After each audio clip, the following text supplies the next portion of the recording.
Hey, what's up guys, HBricks here coming at you again with another LEGO review. Today I am here reviewing the 2019 LEGO Star Wars set TIE Fighter Attack. It is set number 75237. It retails for $20 and it has 77 pieces and it's part of the juniors line / 4 and up. So yeah, let's get into it.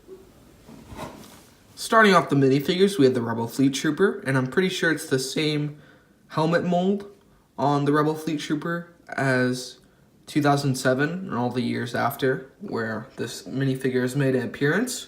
But that is a new face print, I'm pretty sure. And there's also a new torso print. There's some back printing on the back there.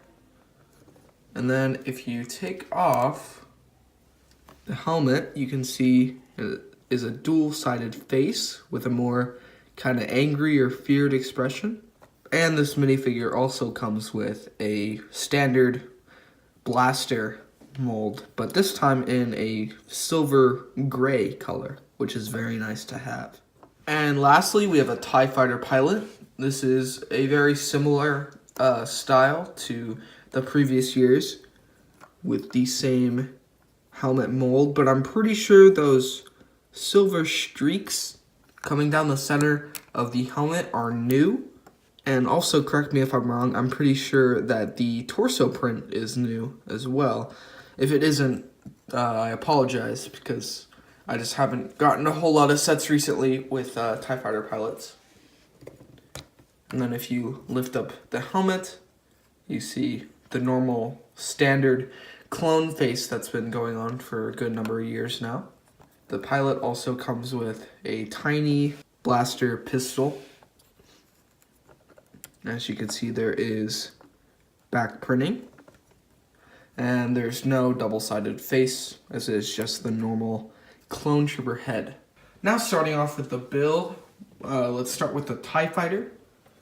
Now this TIE Fighter is actually bigger than I expected. I honestly thought it was going to be quite small. I mean, it still is, but I thought it was going to be a lot smaller than it turned out. And I also thought it was going to be a lot more bulky than it turned out. It's actually quite thin, the middle, but the box makes it look kind of thick and bulky in a sense.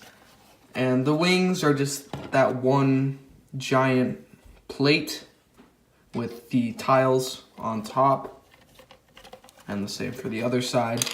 And then the middle part where the pilot sits is just kind of this one chunk of plastic where you put a couple slopes and bricks on. But it's easy enough for a younger kid to just kind of play with. And you can easily put the minifigure in the cockpit right there, as you can see, without any problems, and then just close up the hatch.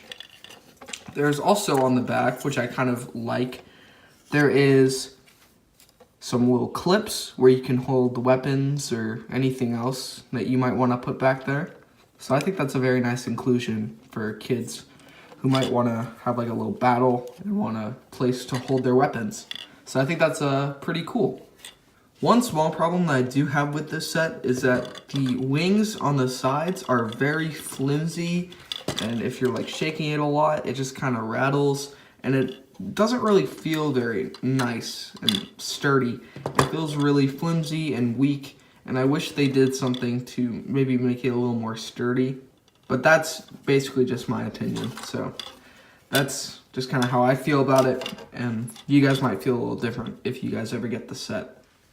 Finishing off this set, we have this little command outpost thing. And it's pretty basic, but I actually really like the build itself. I really like the screen right here. And then I like the computer system right there. And there's just like a little radar right here. Nothing too special, but again, really, you don't really need anything that special when you're building a 4 and up set. It's always going to be basic builds and stuff like that, but I could totally see myself getting some more of these outpost builds and just including them in like a mock if I ever had to make one, because they actually don't look all that basic. They look like they could belong in a regular Lego set. The Outpost also comes with these 2 little crates, which don't really serve any purpose other than to just be there if a child just wants to like play with them or knock them over or something. That's kind of what you can do. But then you can also just place the Rebel Command Fleet Soldier just kind of right there to maybe send out a signal or do some work or whatever he wants to do. And then you can just kind of like flick the crates with your finger or something. There's really no real play features in this set, which I was kind of surprised of. If your main target is young children, I thought you'd at least include like some sort of play feature. I mean, I'm not really counting like that opening and closing of the hatch as like a play feature. I at least expected like flick fire missiles or something, but they don't have any of that, and that's just kind of the shock to me. But other than that, that's about it for the whole set. There's really not a whole lot to it. Basically just a bunch of very simple builds to this set. But that doesn't mean it's not bad. The TIE Fighter is still a pretty decent build, other than the very flimsy nature of the wings.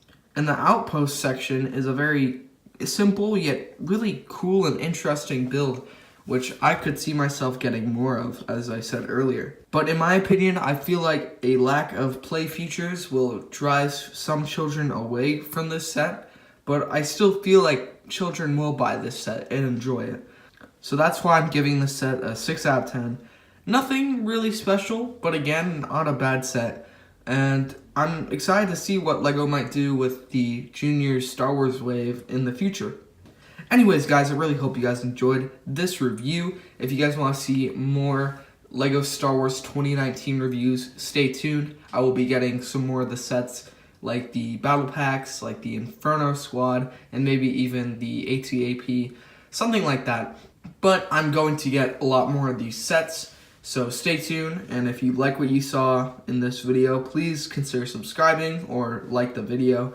It really helps me out a lot. But anyways, that's about it, so I'll see you guys next time.